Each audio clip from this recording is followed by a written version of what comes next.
Salatullah salamullah ala taha rasulillah. Salatullah salamullah ala yasin habibillah. Tawassalna bismillah wa bil hadi rasulillah wa kulli mujahidin lillah bi ahlil badri ya Allah. Salatullah salamullah ala rasulillah. Salatullah salamullah ala yasin habibillah. Ilahi salimil ummah minal afati wan niqmah wa min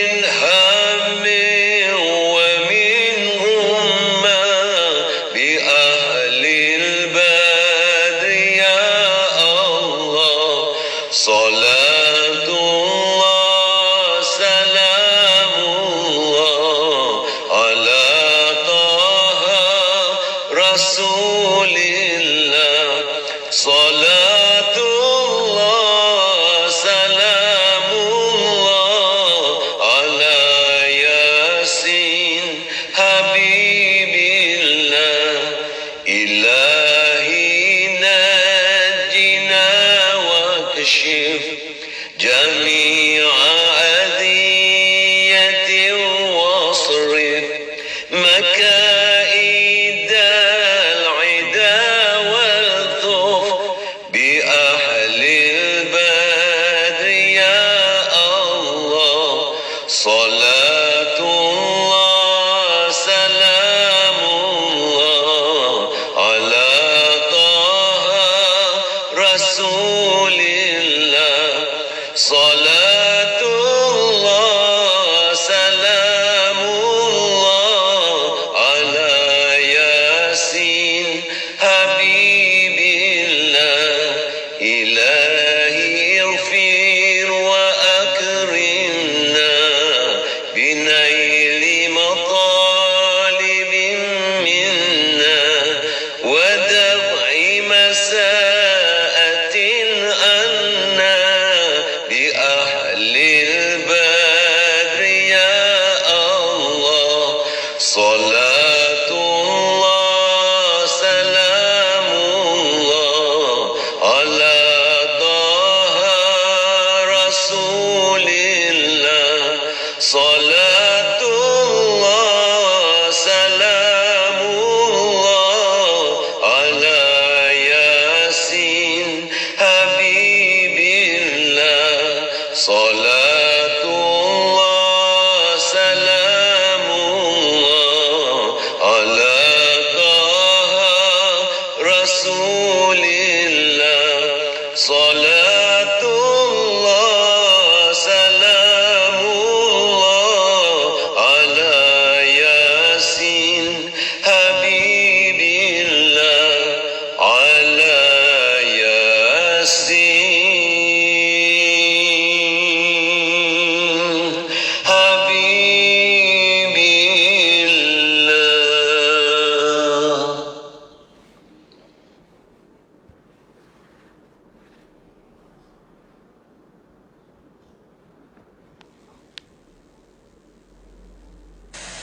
Ilahi lastu lil firdausi ahlan wa la aqwa ala naril jahim. Allah fahab li taubatan waghfir dhunub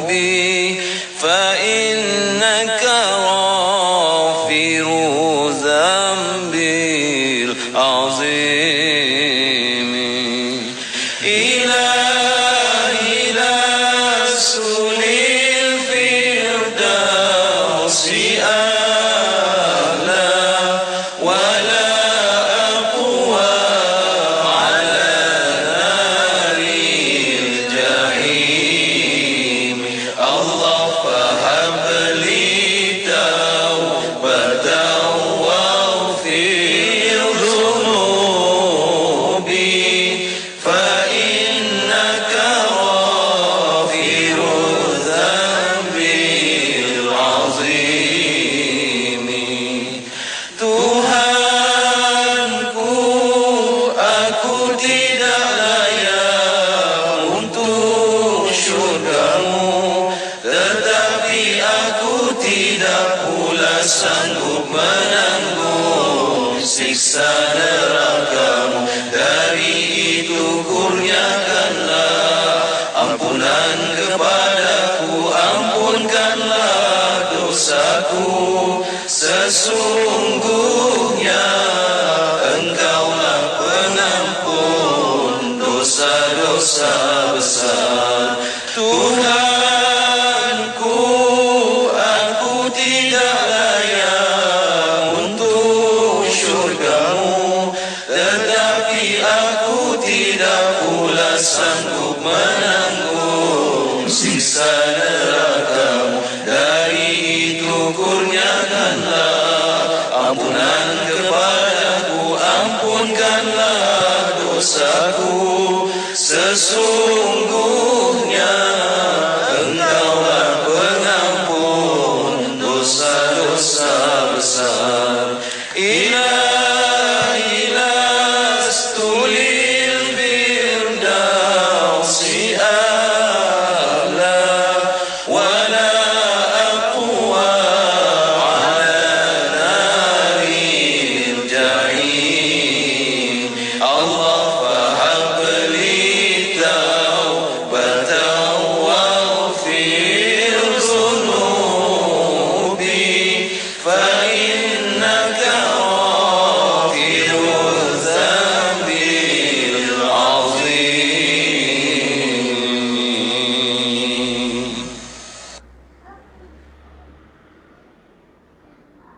Inna Allah wa malaikatahu yusalluna 'alan nabi ya ayyuhalladzina amanu sallu 'alaihi wa sallimu taslima. Allahumma salli wa sallim wa barik alaihi wa ala alihi. Allahumma salli ala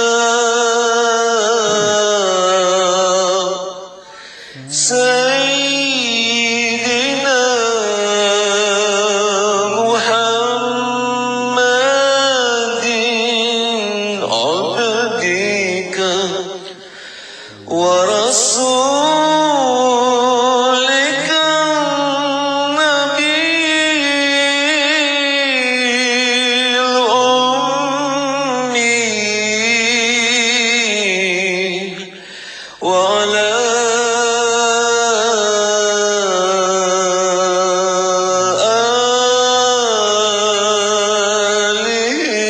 alihi wa sahbihi wa sallim.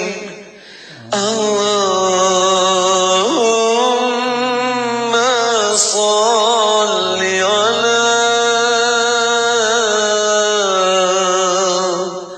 Sayyidina Muhammadin abdika wa rasulika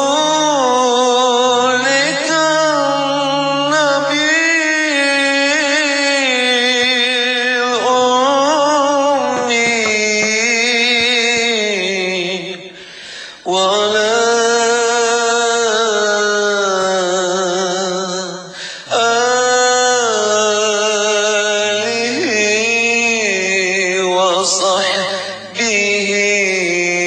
وسلم اللهم صل على سيدنا محمد عبدك ورسولك النبي الأمي وعلى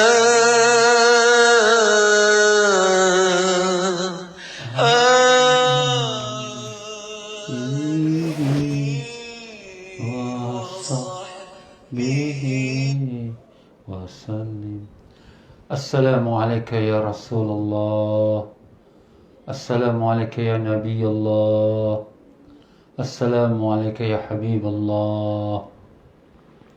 Assalamualaikum ya Sayyidil Mursalin. Assalamualaikum ya Imam al-Muttaqin. Assalamualaikum ya Khataman Nabiyyin. Assalamualaikum wa ala alika at-tahirin. Assalamualaikum wa ala ashabika ajma'in. Wa rahmatullahi wa barakatuh. Al-Fatiha. A'udzubillahi minasyaitonir rajim. Bismillahirrahmanirrahim. Alhamdulillahi rabbil alamin arrahmanir rahim maliki yaumiddin. Iyyaka na'budu wa iyyaka nasta'in. Shiratal ladzina an'amta 'alaihim ghairil maghdubi 'alaihim.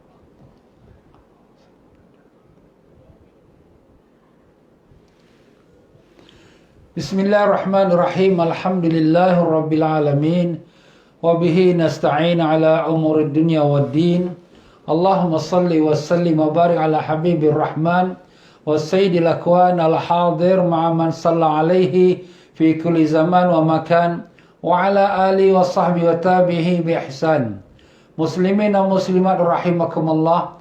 Assalamu alaikum wa alaikumussalam wa rahmatullahi wa barakatuh. Alhamdulillah, syukur pada Allah dengan limpah kurnia taufik hidayatnya telah diperkenankan kita untuk sama-sama pada petang yang mulia ini dalam mengikuti pengajian kitab iaitu Fiqhul Ibadat menurut mazhab Imam Syafi'i rahimahullah ta'ala. Ya para jemaah sekalian semua, apa khabar? Alhamdulillah, mudah-mudahan semuanya dipanjangkan umur, dalam sihat walafiat, disembuhkan semua penyakit, dikabulkan sekalian hajat, ditanamkan iman dan taqwa, dibukakan pintu ma'rifat dan dimatikan semua dalam iman dan Islam, dalam husnul khatimah, dan ditemukan semua kita dengan Rasulullah sallallahu alaihi wasallam, mendapat barakah dan syafaat baginda. Allahumma amin ya rabbil alamin. Ya para jemaah sekalian, alhamdulillah, pelajaran kita semalam dalam pelajaran kitab Fiqhul Ibadat, kita telah membicarakan daripada bab najis lagi, dan kita telah menceritakan tentang keputihan yang keluar daripada kemaluan wanita. Maka ada antara yang suci, ada antara yang najis. Maka dengan itu adalah terlebih utama kepada kaum wanita yang mengalami keluaran cairan yang keputihan itu untuk membasuhnya dan menukarkan akan seluar dalamnya untuk dia nak berlakukan solat, ya, supaya tidak ada was-was antara yang mana yang suci dan mana yang najis. Dan kita juga telah membicarakan semalam pada pelajaran kita antara perkara yang najis yang dimaafkan pada badan dan tidak pada pakaian, ataupun dimaafkan pada badan dan pakaian, ataupun sebaliknya, ya. Itu telah kita terangkan panjang lebar. Mungkin mereka yang ingin mengulangi kembali bolehlah melihat dalam buku kita seperti yang tercatat di muka surat 272. Dan kita juga telah mengatakan antara najis yang boleh berubah menjadi suci, seperti cuka, asalnya daripada arak, tapi dia bila dah berubah jadi cuka, maka dia jadi suci. Begitu juga kulit haiwan yang tak boleh makan atau yang boleh makan tapi bangkai, dia hukumnya najis. Dan tetapi kalau dah disamak, maka hukumnya suci. Dan tetapi ini tak termasuk dalam masalah anjing dan babi yang memang hukumnya sudah dikirakan sebagai najis. maupun disembelih tak disembelih, sama atau tak sama, maka hukum tetap najis. Ya, kemudian kita tinggalkan perkara yang dua hukum dalam satu masalah itu sebagai tambahan. Itu ada antaranya yang sebab bab najis, ada yang tidak. Jadi kita tinggalkan itu saja kerana itu boleh dibaca oleh mereka yang ingin mendapatkan manfaat yang lebih. Dan pada petang ini kita masuk dalam bab tayammum, bab yang ke-12. Bab yang ke-12 muka surat 279, iaitu bab tayammum.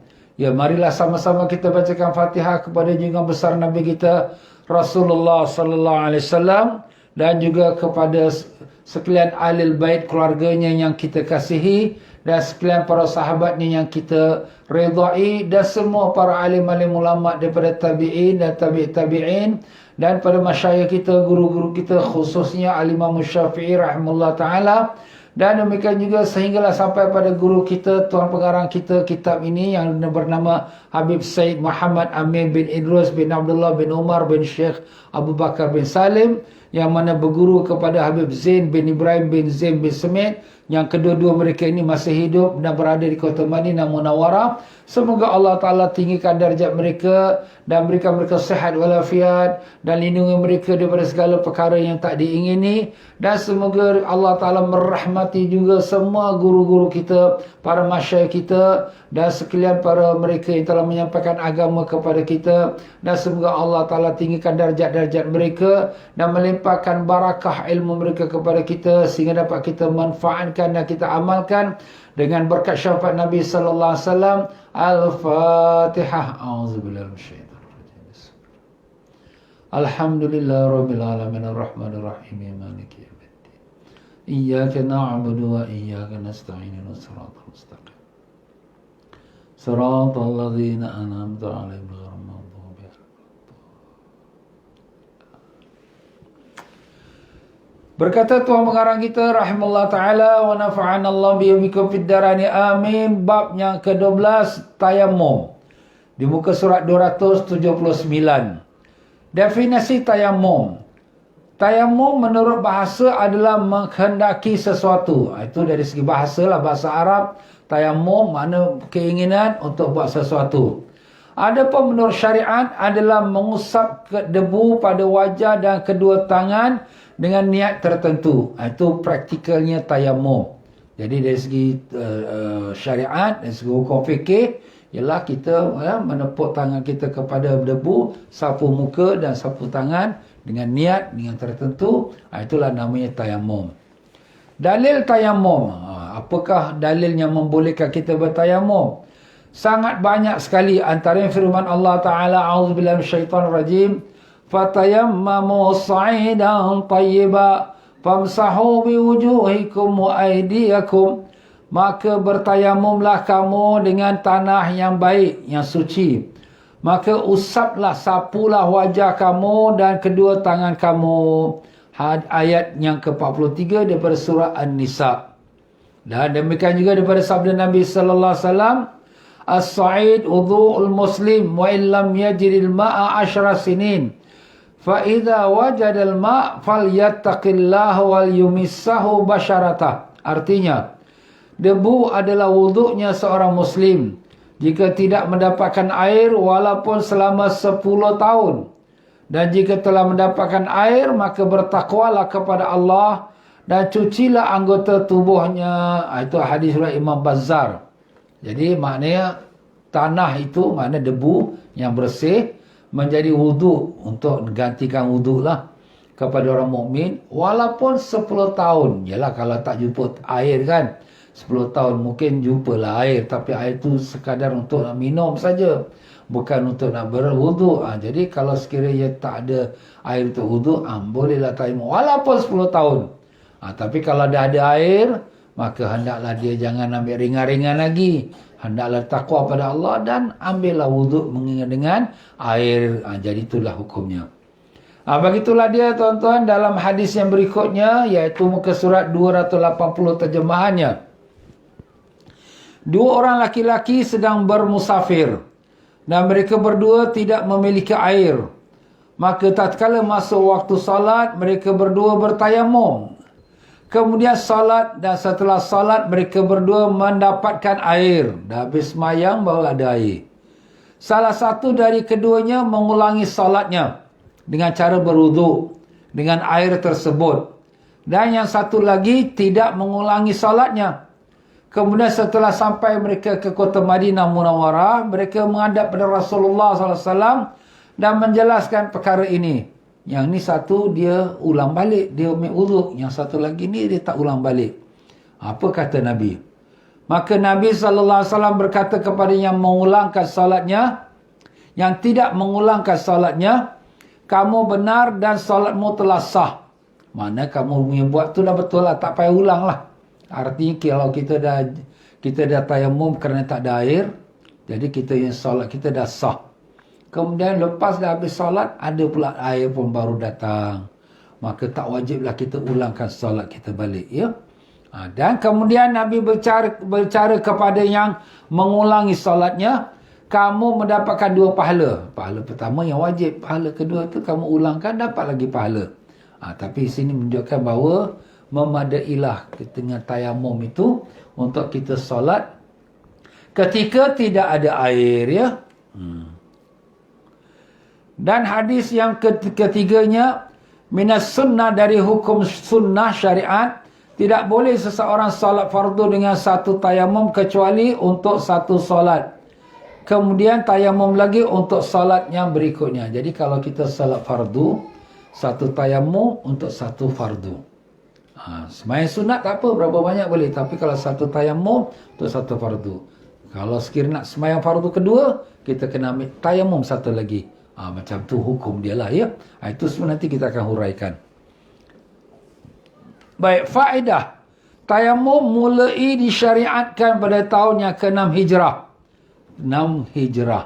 Maknanya setelah Nabi berhijrah ke kota Madinah setelah 6 tahun.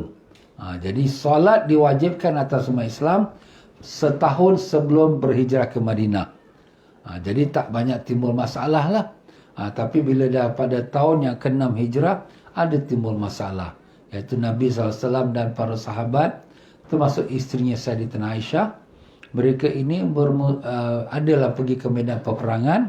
Dalam masa pulang, jadi sudah tertidur, sampailah masuk subuh. Nak sembahyang subuh, air tak ada. Bila tak ada air, maka turunlah ayat memerintahkan supaya bertayamum. Ya? Jadi itulah peristiwa asalnya. Pada tahun 6 Hijrah, dan merupakan satu keringanan dalam tata cara bersuci yang diberikan Allah khusus untuk umat Nabi Sayyidina Muhammad SAW. Jadi ini untuk umat Nabi SAW sahaja. Umat yang dahulu tak ada. Maknanya mereka mesti berwuduk dengan air. Kalau tak ada air, maka taklah mereka salat, atau mereka salat tapi wajib diqada. Tapi kita alhamdulillah berkatnya Nabi SAW, kerana Nabi merupakan Nabi yang sangat Allah sayang, jadi kita pun dapat keringanan. Maknanya kalau tak ada air, kita boleh ambil wuduk atau tayamum dengan tanah, dan kita boleh salat, dan salat kita sah. Sebagaimana sabda Nabi SAW, dijadikan bagi kami seluruh tanahnya sebagai masjid, tempat untuk salat, dan dijadikan bagi kami tanahnya sebagai alat bersuci jika kami tidak mendapatkan air untuk bersuci. Jadi itulah, ini khas untuk umat Nabi Sayyidina Muhammad SAW. Ya. Kita nak salat di mana-mana atas muka bumi ni boleh. Di tengah padang, di tepi jalan, semua boleh. Asalkan kita yakin bersih, kita boleh salat. Kalau umat Nabi Musa AS, mereka nak salat mesti dalam tempat khas, tempat ibadat. Tak boleh sembarang tempat. Oh, ini kita boleh semana-mana pun boleh. Alhamdulillah. Itu kelebihan umat Nabi SAW. Sebab selain pada itu, tanah itu pun dijadikan alat untuk kita bersuci. Maknanya kalau tak ada air, kita bertayamum dan kita boleh salat. Alhamdulillah. Faedah yang kedua, tayamum merupakan rukhsah ataupun azimah. Ini sebenarnya ialah, kalau siapa nak baca boleh bacalah, ya. Rukhsah tu makna keringanan, azimah tu maknanya kewajipan. Apakah tayamum ni satu keringanan ataupun satu kewajipan? Kalau tak ada air, wajiblah kita bertayamum. Ya, kalau tak ada air lah. Kalau ada air tapi kita ada sakit atau sebagainya, tak boleh kena air, jadi itu satu keringanan. Ya, itu pembahasan yang baik, tetapi saya tidak pergi mendalam lah, ya. Jadi tak pergi mendalam ke sebab itu. Jadi siapa nak baca boleh baca, ya. Dan kita pergi ke muka surat 282. Hukum tayamum.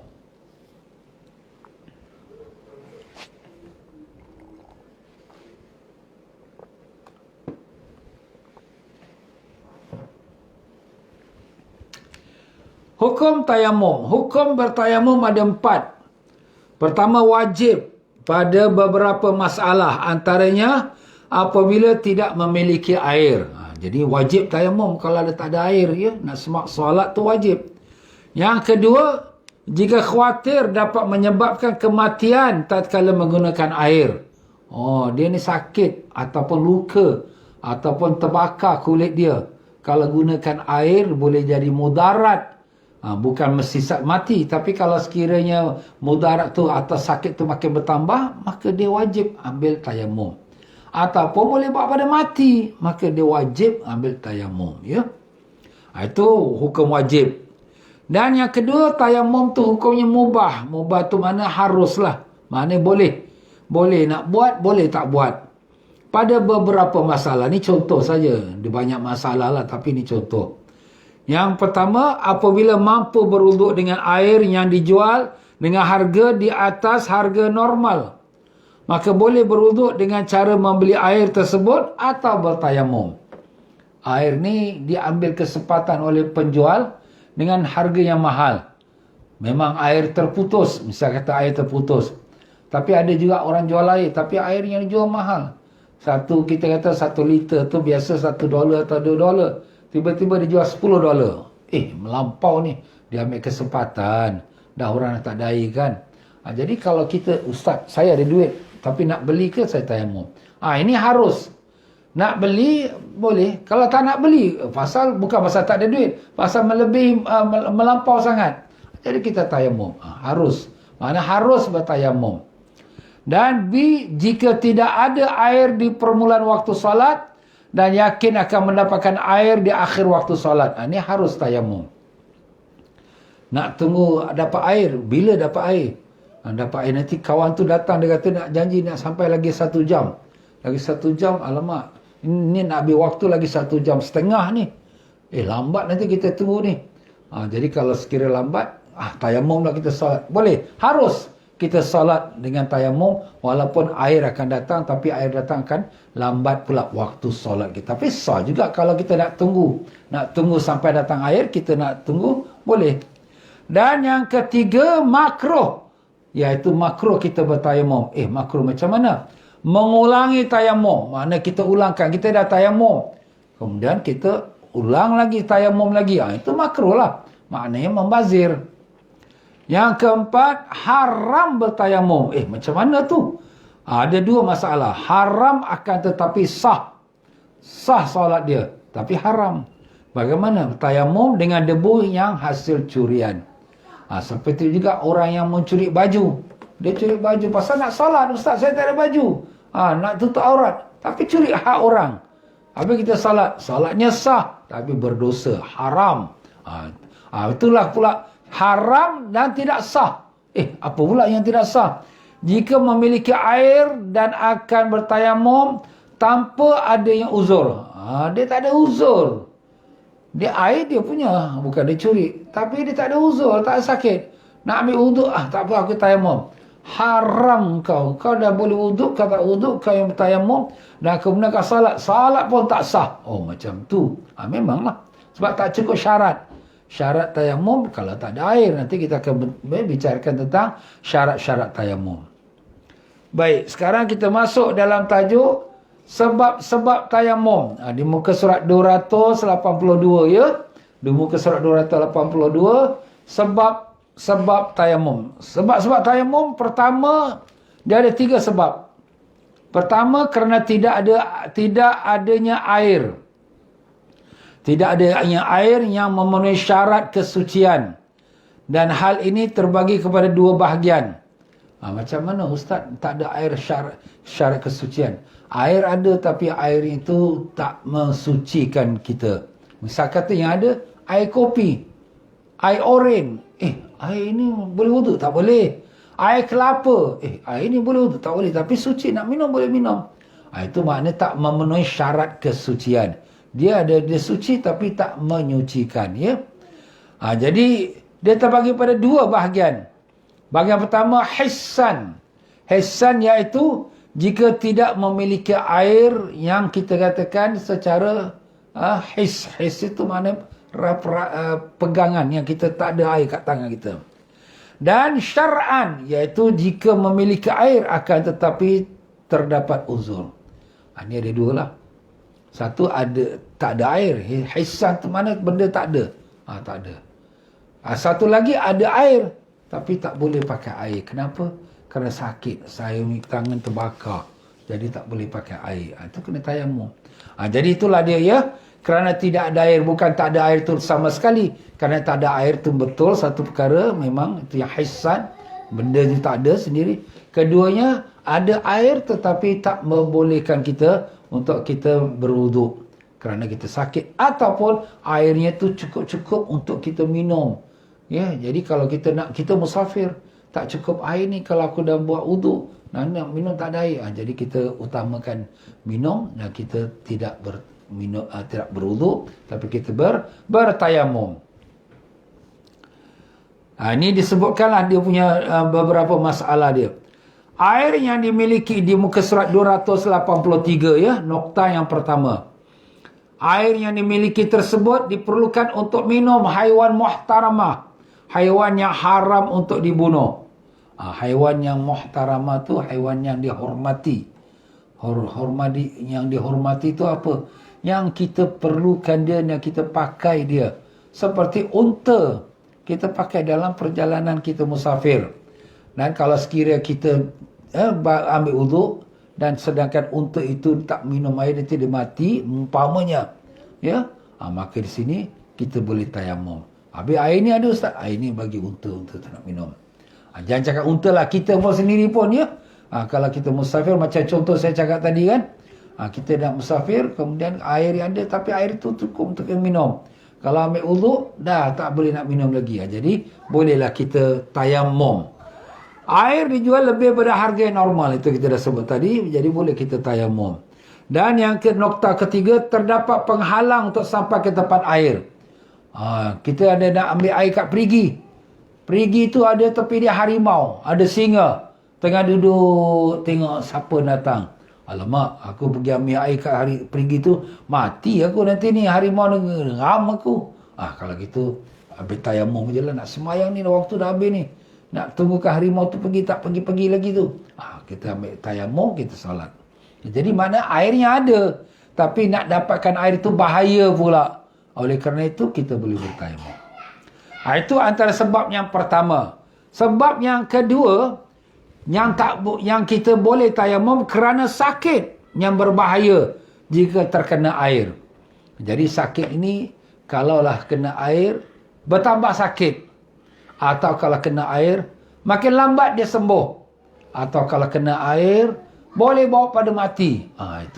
Itu semua antara sebab dengan boleh kita bertayamum. Ya, bila kita kalau sakit, kena air, lambat sembuh. Doktor kata jangan kena air. Kena air nanti kau yang sakit ni nak sembuh seminggu, jadi sebulan. Kalau gitu, bolehlah kita tayamum. Ataupun kalau sakit itu, boleh bawa pada mudarat lebih. Kau ni jangan pakai kena air.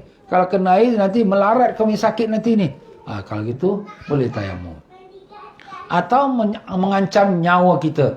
Jangan kena air. Kalau kena air boleh mati. Itu umpamanya. Dan sebab yang ketiga boleh kita tayamum. Kerana air yang dimiliki diperlukan untuk memberi minum makhluk yang dihormati.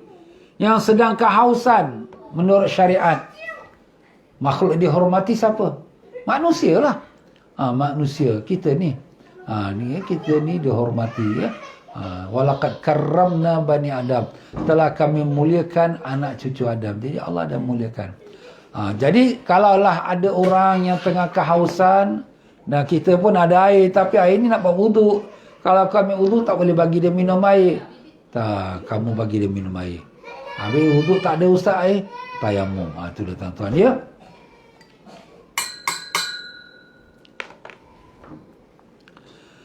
Jadi kalau kita kata makhluk dihormati, jadi kalau makhluk yang tak dihormati itu siapa?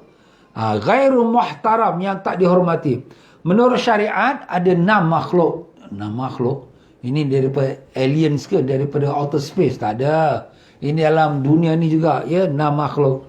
6 jenis manusia lah, senang kita kata ya. Dia cakap makhluk ni macam alien pula, apa ni, orang outer space ya. Tak ada. Ini mana manusia juga. 6 manusia yang tak dihormati oleh syariat. Maknanya kalau kita nak berwuduk, ni nak bagi dia nak pergi minum, tak payah. Dia bukan dihormati, jadi kita ambil wuduk pakai air sudah, tak payah bagi dia minum. Habis dia mati ustaz, biar dah. Pasal dia tak dihormati. Ya, itulah dia di muka surat 283 ya. Bawah perkara ketiga.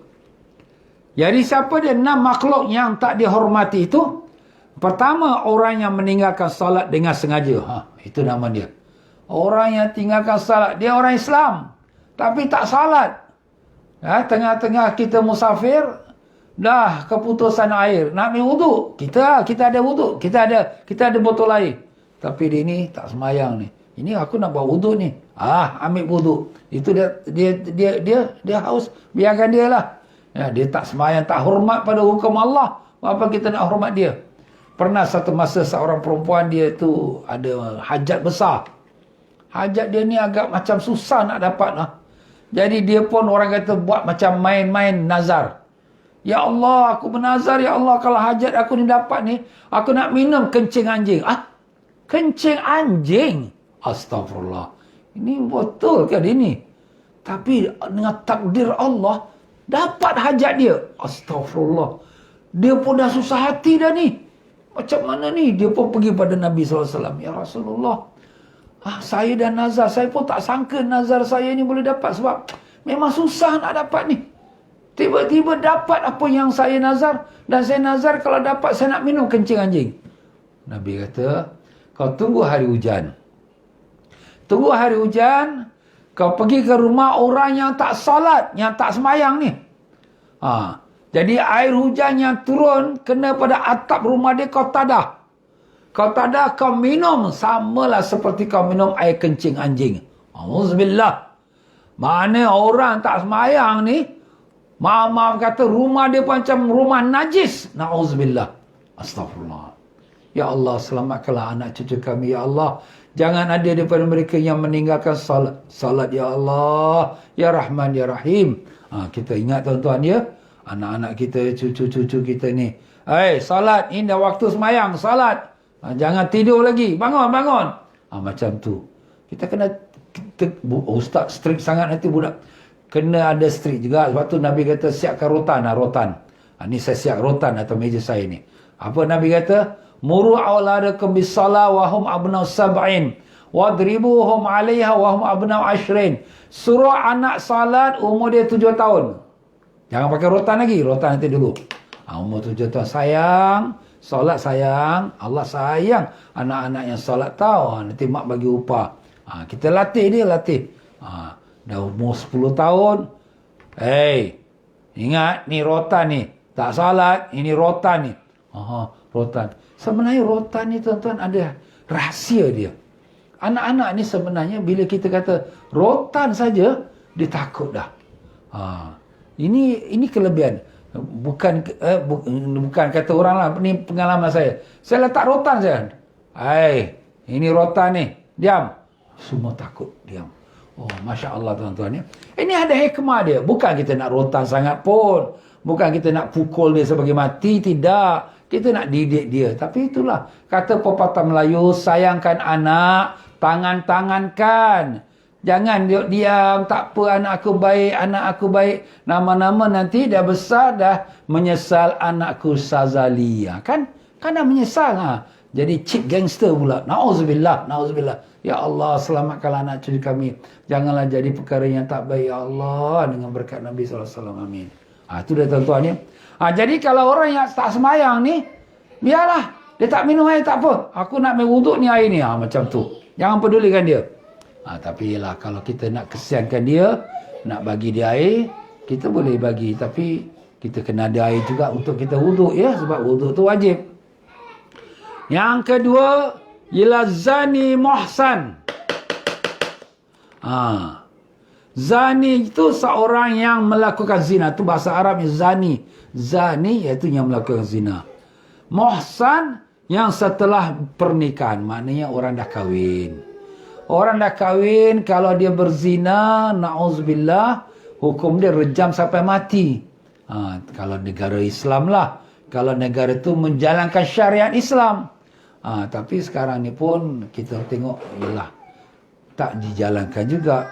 Jadi kalau orang ni dah kahwin, kemudian dia berzina, kemudian lepas tu kita musafir dengan dia, kemudian air pun cukup-cukup untuk kita nak wuduk, tapi dia pun kehausan. Pedulikan dia. Dia ni patut kena rejam dan mati. Ni kita nak wuduk ni wajib ni nak solat ni. Umpamanya lah. Jadi tak dihormati, orang ni tak dihormati. Tak dihormati segi syariat, ya. Jadi, tapi kalau dia berzina sebelum kahwin, maka dia dirotan. Dirotan sebanyak 100 kali rotan. Itu dalam hukum syariat lah. Kalau orang yang berzina.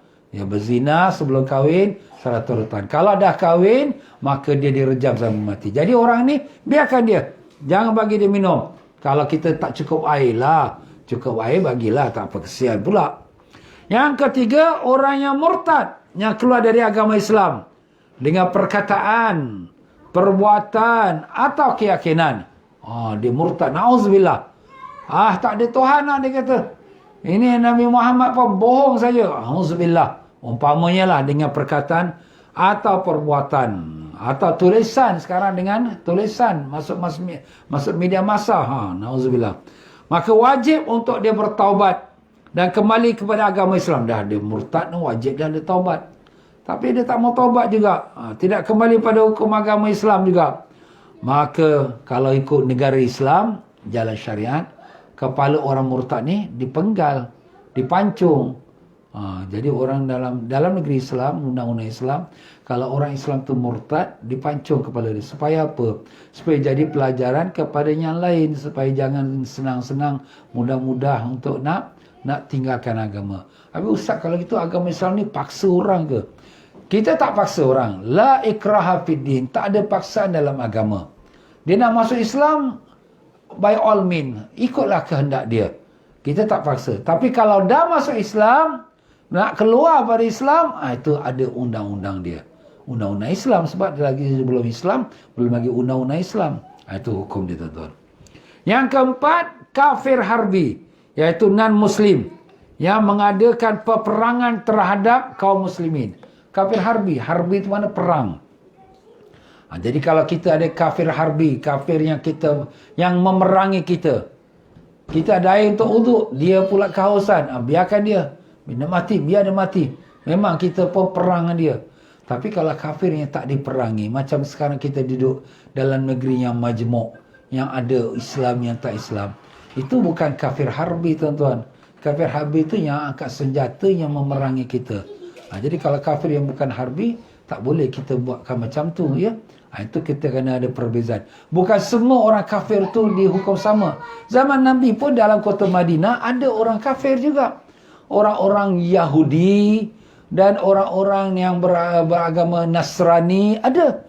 Cuma jumlahnya tu ada terhad lah. Yahudi ada 3 kabilah. Tapi kalau Nasrani tu tak banyak lah. Jadi ada juga. Jadi di sini Nabi tak mengikhtiarkan perangan mereka. Jadi kita dalam negara yang sudah disepakati, ya, keamanan dan penghormatan, itu kita tak namakan kafir harbi. Tapi kafir harbi ni yang mengisytiharkan perang dengan kita. Kita kalau ada kafir harbi macam tu, tak layanlah hingga kita dengan dia. Itu namanya tak dihormati. Dan yang kelima, anjing buas. Anjing lah, ya. Anjing yang garang, yang mengganggu orang. Dan babi, na'udzubillah. Ini dua-dua ni binatang ini yang tak dihormati, ya. Jika seseorang memiliki air untuk berwuduk dan terdapat salah satu makhluk yang 6 tadi, makhluk tu manusia dan juga anjing dan babi yang di atas, yang sangat kehausan, maka wajib bagi si orang yang punya air itu untuk dia berwuduk. Dan biarkan 6 makhluk itu di atas mati kehausan. Biarkan dia. Oh, Masya Allah ya. Itulah namanya makhluk yang tak dihormati. 4 manusia, 2 haiwan. Faedah di muka surat 284. Tingkatan kewajipan mencari air.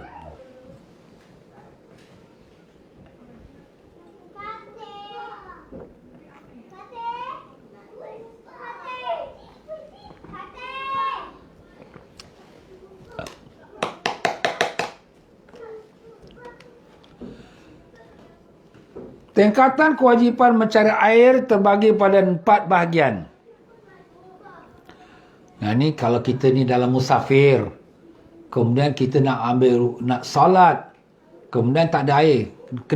Ustaz kena cari air ke? Ya, ada 4 peringkat dia. Pertama, di sekitar kenderaan dan rombongannya jika dalam keadaan musafir. Di sekitar kita, keliling kita, dalam ahli rombongan, siapa ada ekstra air nak ambil wuduk lah. Kita tanyalah. Itu tingkatan pertama. Tingkatan kedua, haddul ghauth, iaitu jika yakin atau mengira agak-agaknya lah ya, adanya air pada satu tempat, jaraknya tak lebih 300 zirak. Zirak tu maknanya hasta, lebih kurang 150 meter. Dia dekat sana, mungkin sana tu ada air lah. Agak-agaknya lah, nampak banyak burung kat situ tu. Jadi kalau gitu, pergi ke sana, kenalah ambil air di sana. Tapi dengan syarat, di muka surat 285, syaratnya nak mencari air yang macam tu, iaitu keamanan nyawa. Ada binatang buas tak? Ada harimau ke? Ada singa? Tak ada lah, tak ada. Dan keselamatan harta. Kita pergi sana tu, nanti ada penyamun tak? Ada perompak tak? Oh, tak ada. Dan keamanan waktu solat. Ini waktu solat ni lagi setengah jam. Kita pergi sana tu 5 minit adalah 150 meter atau 10 minit. Sempat lagi ya, sempat. Boleh. Jadi kalau ada syarat tu cukup, pergi. Walaupun 150 meter jalan. Kalau yang kita yakin atau kita anggarkan ada air di situ. Dan yang ketiga, peringkat yang ketiga di muka surat 285, haddul qurb, iaitu yakin keberadaan air. Kita yakin, confirm ada air, tapi selepas pada jarak 9,000 zirak, 9,000 hasta, kira-kira 4.5 km. 4.5 km. Ni kita tengah driving ni, berapa minit boleh sampai sana? 4.5 boleh lah, 10 minit boleh sampai. Ataupun kita kata 8 minit boleh sampai. Okey. Jadi kita pergi. Tapi dengan syarat tadi juga sama. Syaratnya iaitu kita wajib jaga ya keamanan nyawa. Ada perompak tak? Ada selamat tak harta kita? Dan waktu sembahyang tu sempat tak?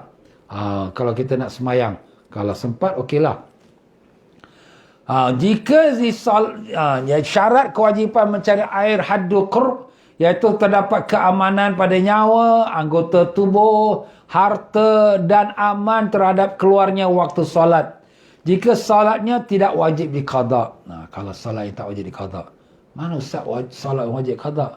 Solat hormat waktu. Umpamanya ada orang yang di mana dia tu luka, ya, luka dan tak boleh kena air. Jadi tak boleh kena air tu ada dengan tak cukup syarat atau baju dia najis, tak cukup syarat untuk nak solatnya yang sah. Jadi kalau dia solat pun solat hormat waktu.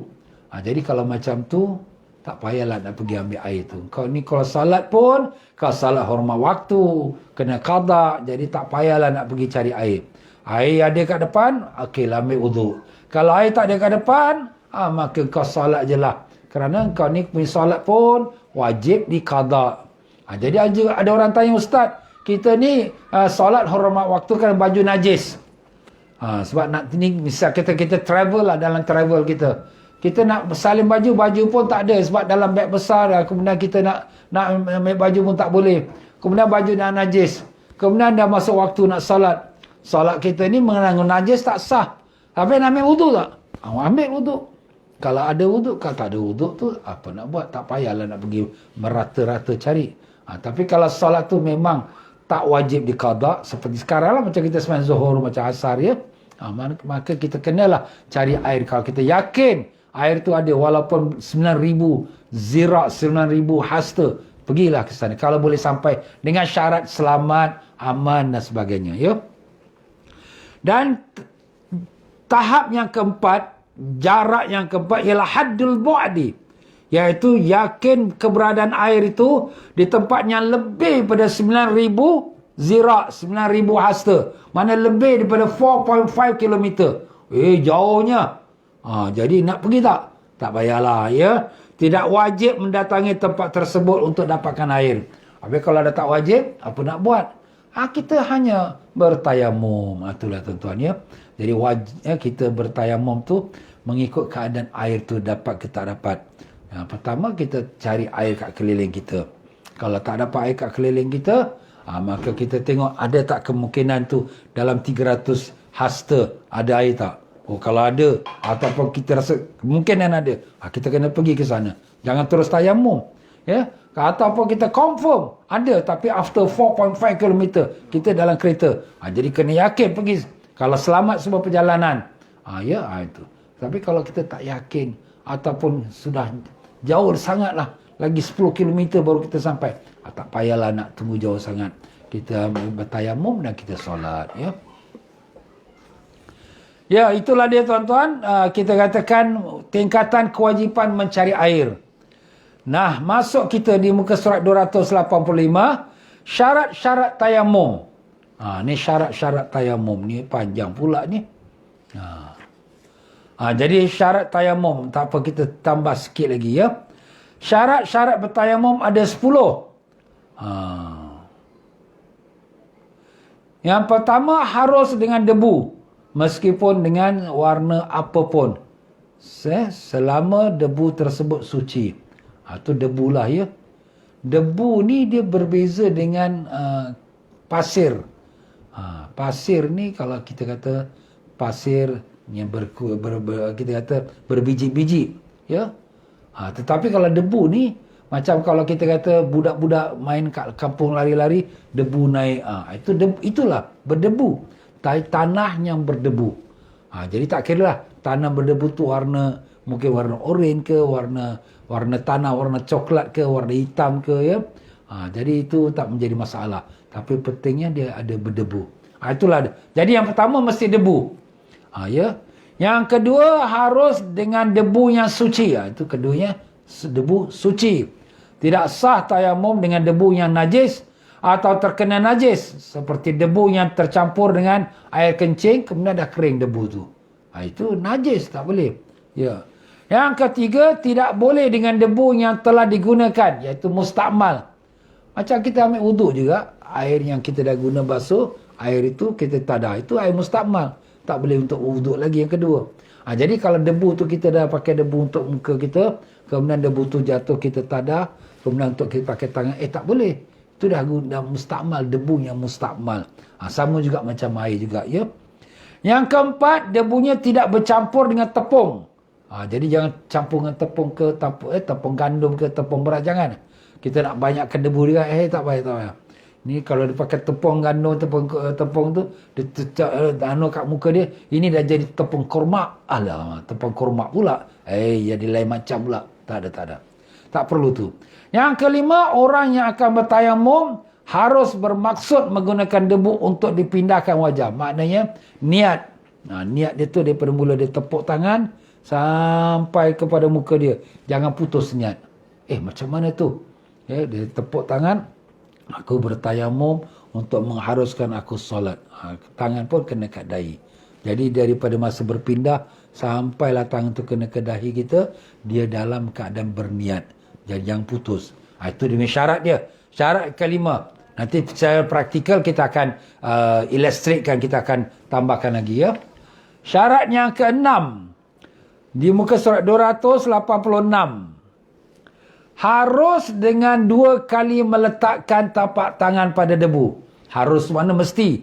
Ini bahasa Indo ni. Kalau dia kata harus maknanya wajib.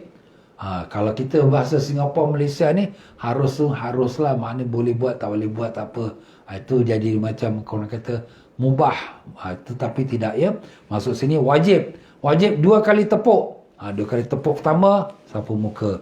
Kemudian kebaskan dia, tepuk kali kedua pula untuk sapu tangan pula. Itu nanti kita akan praktikalkan dia.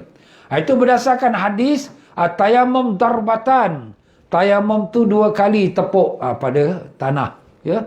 Pertama yang muka, kedua yang tangan. Yang ketujuh, syarat ketujuh, sebelum tayamum harus terlebih dahulu membersihkan najis yang tidak dimaafkan. Kita buang yang kecil, kita buang yang besar, ya. Jadi itu semua kita mesti bersihkan dulu, istinja, ya. Macam yang kita dah belajar bab istinja. Kalaulah sekiranya tak boleh nak bersihkan, kenapa? Tak cukup. Air tak ada. Batu-batu pun tak ada juga. Ya, ataupun air, najis ni dah berselerak di tempat yang lain. Sebab kita syaratkan ya, bila kau nak pakai batu tu atau kita pakai tisu, yang tempatnya keluar najis tu tak berselerak tempat lain. Kalau dah berselerak tempat lain, dia mesti pakai air. Air tak ada pula. Jadi kita solat juga. Tapi solat itu tanpa bertayamum.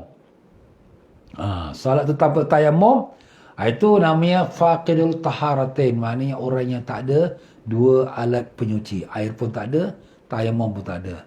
Tanpa tayamum. Itu di sisi Imam Ramli. Pendapat Imam Ramli. Imam Ramli ni ulama besar kat Mesir, mazhab Syafi'i. Tapi kalau di pendapat Imam Ibn Hajar, mesti bertayamum. Habis ustaz, air dah tak ada. Habis saya ni baju najis. Ini tadi bab cerita baju najis lah. Habis macam mana ni? Tayamum juga. Tayamum dan kemudian kita salat. Tapi wajib diqada apabila kita dah dapat air. Dapat air, kita bersihkan diri kita dan kita wajib qada. Jadi kalau sekiranya tadi soalannya, ustaz baju saya najis. Sekarang saya nak salat. Apakah saya salat hormat waktu ataupun saya salat betul? Dalam mazhab Syafi'i ini ada 2 pendapat lah. Kalau Imam Ibn Hajar mengatakan kita wajib salat dan kita wajib berwuduk, ya. Dua-dua imam ni maaf. Dua-dua imam ni mewajibkan salat. Cuma di sini wajib diqadakan salatnya. Itu wajib diqada salatnya. Yang satu imam tu kata tak wajib tayamum. Itu kalau masalah tak ada air lah. Yang satu imam ni kata wajib tayamum. Tapi dua-dua ni berpendapat lepas dapat air wajib qadakan salatnya. Yang ke-8, berijtihad untuk mencari arah kiblat sebelum tayamum. Sebelum tayamum dia cari mana kiblat dulu. Tengok kompas. Oh, ni kiblat. Itu pada pendapat Imam Ibn Hajar. Tapi pada pendapat Imam Ramli tak syarat lah. Dia tak syarat nak cari sebelum tayamum. Lepas tayamum pun boleh, ya. Yang ke-9, tayamum harus dilakukan setelah masuk waktu salat. Setelah masuk waktu salat baru kita tayamum. Sebelum masuk waktu solat tak boleh tayamum. Itu pada syaratnya tayamum, ya. Umpama nak sembahyang Zuhur, tunggu masuk waktu Zuhur dulu. Melainkan ada satu masalah yang disebutkan oleh tuan pengarang kita di sini di muka surat 287, ya. Masalah tu ialah orang yang tayamum kerana nak sembahyang qada subuh. Ya, pukul 10 pagi dia bertayamum kerana dia terlepas main subuh pagi tadi. Jadi nak qada subuh dia. Tapi tak sempat qada subuh dia sampai masuk Zuhur. Dah masuk Zuhur lah. Aku tadi dah tayamum. Boleh dia sembahyang Zuhur. Walaupun dia bertayamum sebelum masuk waktu Zuhur. Tapi memang dia tayamum tu kerana nak sembahyang subuh qadaan, ya. Itu ada dalam muka surat 287. Dan akhir sekali syaratnya ke-10, harus tayamum setiap akan solat fardu ain. Fardu ain tu apa? 5 lah. Subuh, Zuhur, Asar, Maghrib, Isyak. Selain daripada solat 5 waktu, ada yang namanya solat sunat. Ada yang namanya solat jenazah. Jadi kalau solat jenazah, solat sunat, satu tayamum boleh dikerjakan berapa banyak. Tapi kalau sekiranya untuk fardu ain yang 5 waktu, satu tayamum hanya untuk satu solat fardu saja. Ya, itu dia punya hukum dia, tuan-tuan, ya. Baiklah, jadi kita sampai di situ, alhamdulillah, dan kita berhentilah pada rukun-rukun tayamum di muka surat 287. Allahu a'lam. Baiklah tuan-tuan dan puan-puan, sebelum saya akhiri saya minta saya ucapkan terima kasih banyak kepada mereka yang telah derma untuk pembangunan madrasah yang sedang kita usahakan. Alhamdulillah dengan derma tuan-tuan dan puan-puan ya, kita telah alhamdulillah dengan izin Allah kita telah dapat bantu untuk membangunkan 5 madrasah di negeri Kemboja ya, yang di mana orang Islam kita dalam kemiskinan susah, dan membantu pada fakir miskin juga di sana. Dan kemudian ada pula permintaan yang keenam, kalau berjaya kita akan bantu juga untuk mendirikan madrasah yang keenam, dan seterusnya kalau ada rezeki kita akan tambahkan lagi. Sebab mereka ni, kampung-kampung mereka ni tak ada madrasah, tak ada sekolah agama. Anak-anak tu terbiar nak belajar Quran, belajar agama tak ada. Jadi dengan kita adakan ni, kita dapat bantulah mereka ya. Mudah-mudahan tu menjadi amal jariah kita. Siapa-siapa yang bawa sedekah tu, amal jariah sampai besok dah mati pun akan pahala mengalir ke dalam kubur insya-Allah. Baik tuan-tuan dan puan-puan, mari sama-sama kita beri salam pada junjungan besar Nabi kita Rasulullah sallallahu alaihi wasallam. يا نبي سلام عليك يا رسول سلام عليك يا حبيب سلام عليك صلوات الله عليك الله يا نبي سلام عليك يا رسول سلام عليك يا حبيب سلام عليك صلوات الله عليك أشرق الكون ابتهاجا بوجود المصطفى أحمد ولأهل الكون أنس وسرور قد تجدد الله يا نبي سلام عليك يا رسول سلام عليك يا حبيب سلام عليك صلوات الله عليك فاطربوا يا أهل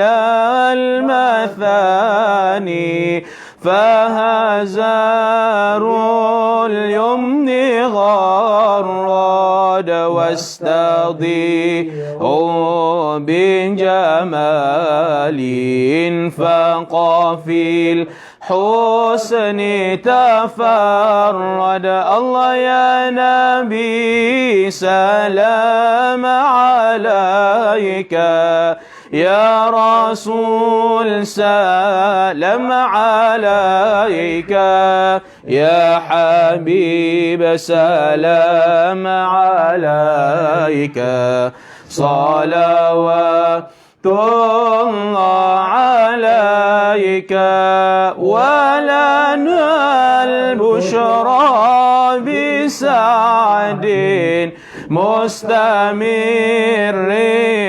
ليس ينفد حيث أوتينا عطاء جمع فخر المؤبد الله يا نبي سلام عليك يا رسول سلام عليك يا حبيب سلام عليك صلوات الله عليك فلرب كل حمد جل أن يحصره العاد إذا حبانا بوجود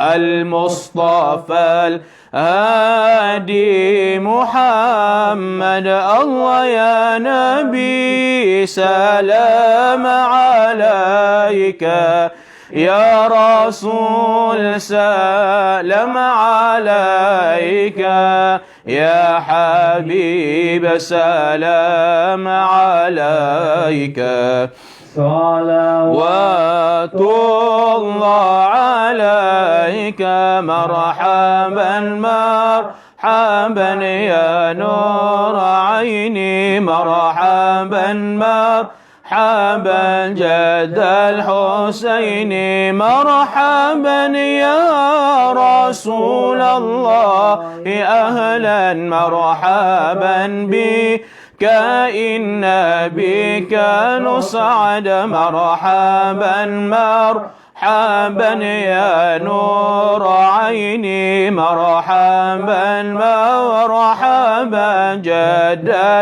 الحسين مرحبا وبجاهي يا إلهي مرحبا جود وبلغ كل مقصد مرحبا مرحبا يا نور عيني مرحبا مرحبا جد الحسين مرحبا واهدنا نهج سبيلي مرحبا كي به نسعد ونرشد مرحبا مرحبا يا نور عيني مرحبا مرحبا جد الحسين ربي فاغفر لي ذنوبي يا الله ببركات الهادي محمد يا الله ربي بلغنا بجاهي يا الله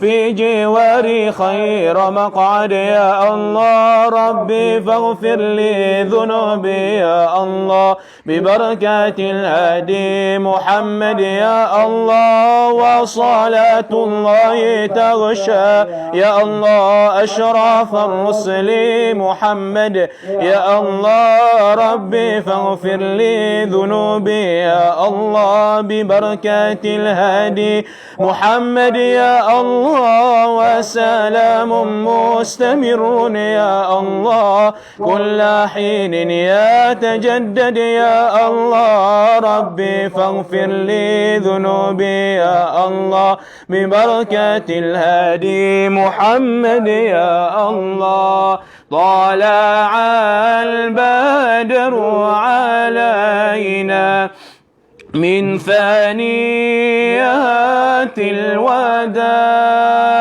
وجب الشكر علينا ما دعا لله داع طلع البدر علينا من ثنيات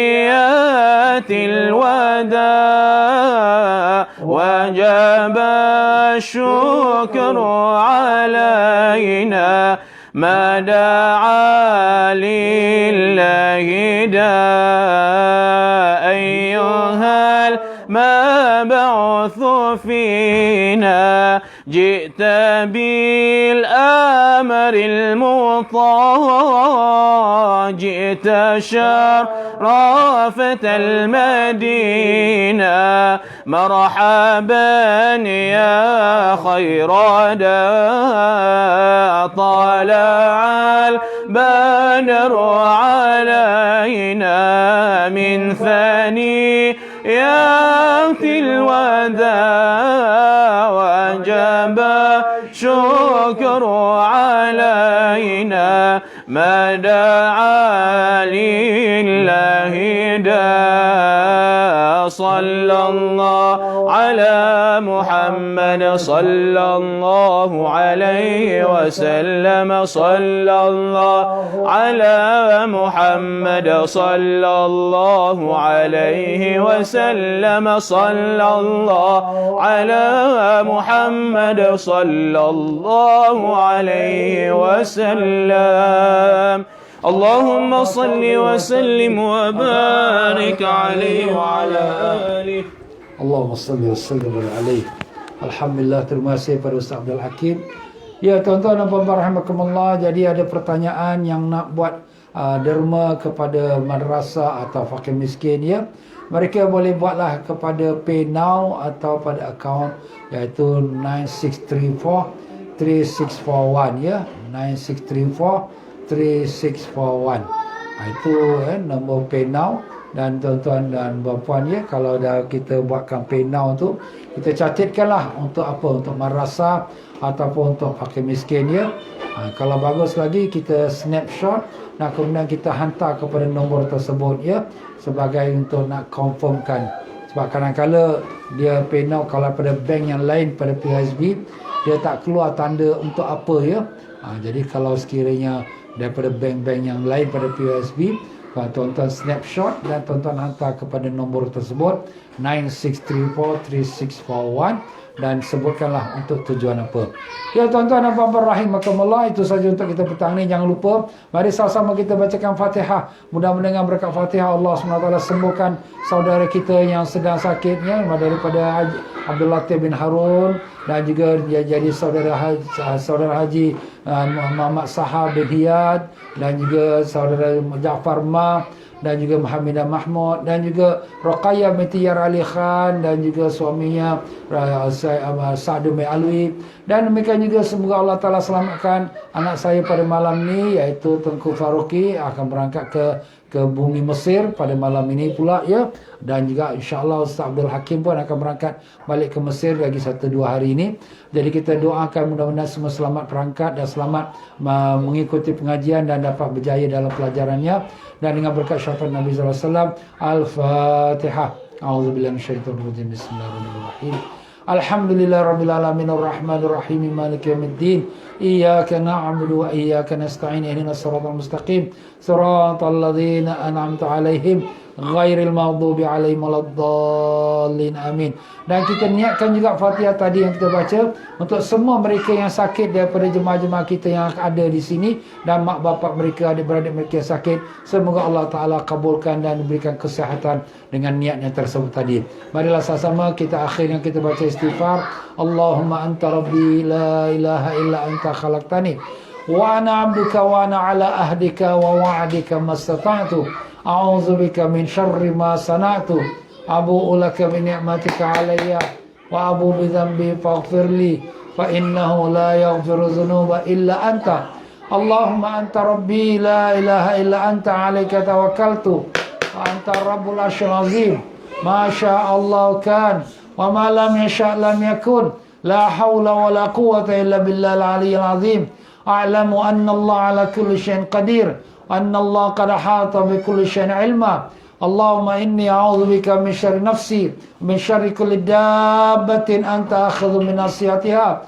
Inna rabbi ala siratil mustaqim. Wa sallallahu ala sayyidina Muhammad wa ala alihi wa sallam. Walhamdulillah rabbil alamin.